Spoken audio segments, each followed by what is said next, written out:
आई आई आई, हे बघ आता मी सासरी परत जाणार नाहीये, मी तुला आत्ताच सांगते. आणि मला नाता मला जा म्हणून सांगायचं पण नाही.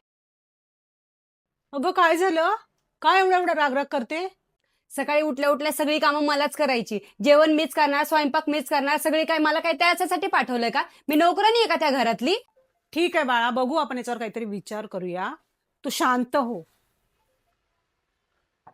येऊ का? अगं बाई, इथं पण आले का तुम्ही? जगू द्या ना मला सुखाने. कशाला आले तुम्ही इथं? अगं मी तुला घ्यायला आलोय. एवढा रागा निघून यायची काय गरज होती? मी जरा येसपर्यंत थांबायचं तरी. हे बघा जावई बापू, ती खूप रागात आहे आता. तुम्ही आल्या पावली परत जा. ती काय आता तुमच्या बरोबर येणार नाही आणि मी काय पाठवणार नाही. ठीक आहे. हे बघ पोरी, तुला तिकडे जायची काय गरज नाही. तू काय आम्हाला जण नाहीयेस. आम्ही आयुष्यभर तुला सांभाळायला तयार आहोत. येऊ का? नमस्कार. नमस्कार. अहो तुम्हाला किती वेळा सांगितलं, सारखं सारखं काय येतंय तुम्ही घरी? अहो असं कसं बोलताय? नवरा बायको म्हणलं भांडण होणारच. फार एवढे सिरियस घेता तुम्ही? 15 दिवस ठेवून घेता का? द्या की पाठवून आता. माझी मुलगी नाही येणार, तुम्हाला सांगितलं ना एकदा.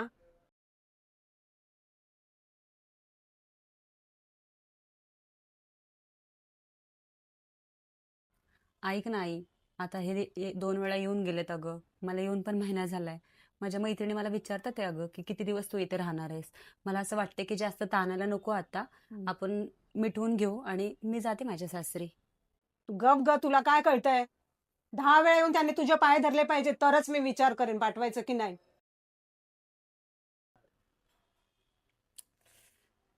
हॅलो. हॅलो. हा बोला. आता 2 महिने होऊन गेलेत. काय विचार आहे का नाही घरी यायचा? का तिथंच कायमचं राहायचंय? हे बघा, मी आईशी बोलते आणि तुम्हाला कळवते. ठीक आहे? बघ, मी हा शेवटचा तुला कॉल केलेला आहे. काय निर्णय आहे तो तू मला कळव आता. हा ठीक आहे, मी बोलते आईशी आणि कळवते. कसलं पत्र आलंय मला हे?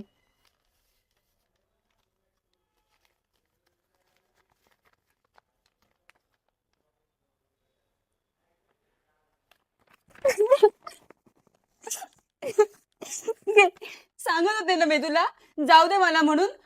पाठवली त्यांनी मला शेवटी डिवोर्सची नोटीस. झालं ना तुझ्या मनासारखं? माझं अख्खं आयुष्य उद्ध्वस्त झालं अगं.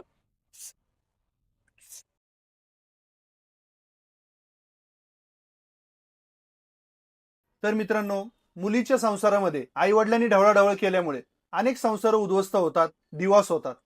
तुमचं काय मत आहे? कमेंटमध्ये नक्की सांगा आणि शेअर करा.